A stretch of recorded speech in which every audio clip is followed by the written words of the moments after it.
ndabva kupedza kuvhota pano pamachongwe growth point ward 13 Chimanimani East constituency. Voting process yafamba zvakanaka. My instructions were very clear. Zvinhu zvacho zviri very well organized. Saka I'm very happy neprocess yandaona pano pamachongwe growth point Nyawode clinic.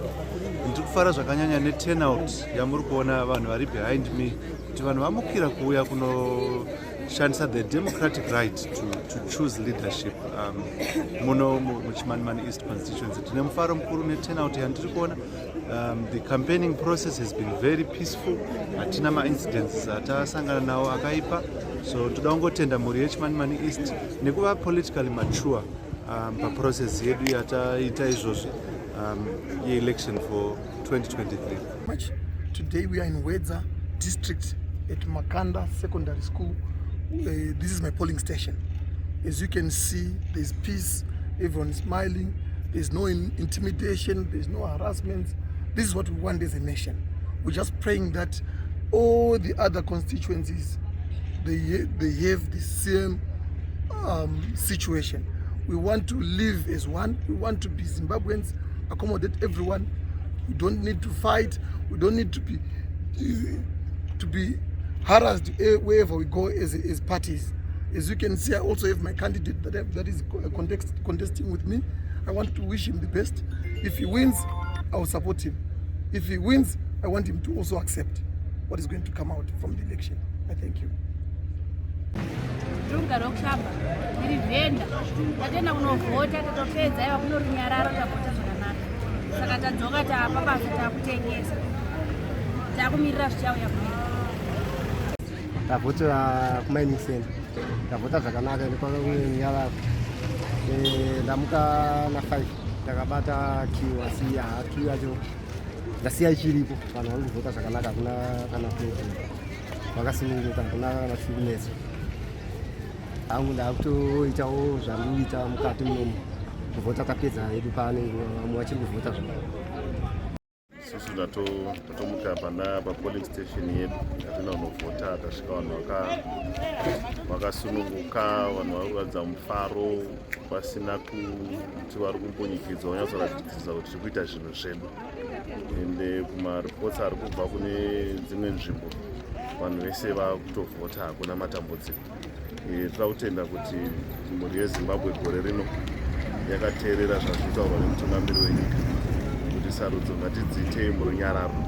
Tiri kusarudza hama dzedu, tiri kusarudza vamiririri vedu, hapana chatinorwira nekuti nyika ndeyedu. Saka zvese zviri kufamba mune zvakanaka. Ndingada uchikumbira kuti ngatirambe takachengetedza runyararo irworwo kusvika sarudzo dzipere, pawerengwe mavhotsi, maresults achibuda, tiri ngochengetedza runyararo rwatiinarwo. Anenge akundikana anozamawo pachikamu chinoteera.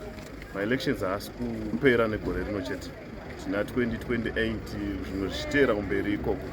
So anomirirawo mukana, zvanhasi zvinenge zvamukundawo ngachimirirawo remangwanani kunzi wakundikana zvidi kuti uite noise mukati menzvimbo, uite ruzha, unoenda unopwanya zvimwe zvezvinhu zvinozokwanisa kutiraramisa futi remangwana. Mari yakutombodzokera unogadzirisa zvinhu zvakapwanyika nekuti iwe wanga uri kuti hausugutsikana nemaresults anga abuda. Saka ndozvatinotarisira. Nyika ndeyedu, nyika inoda kuchengetwa nesu ende ichengetwa murunyararo, murudo, whether wakundikana or hauna kukundikana. Ndozvatinochitarisira izvozvo. Excited because it's actually my first time, so it's actually a good thing for me and I feel very proud of myself. And what hope do you see, or what change do you hope to see after these elections? Oh well, I hope to see change coming, and I hope to see my election, my vote like coming into reality. As the youth, as the young people, we have so much expectations for this country, and we hope they will come into reality. First of all, I think we're happy to see the long lines of people waiting to vote in terms of the enthusiasm levels. We are still observing some of the things that are happening in the polling stations. We are not able to sort of acquire a position right now because we need to go through several polling stations. But we are glad that the situation is calm. There are no incidents, and we think this is a positive. That's what we've been praying for. And we hope this will continue for the rest of the day. And so far, so good in terms of calmness.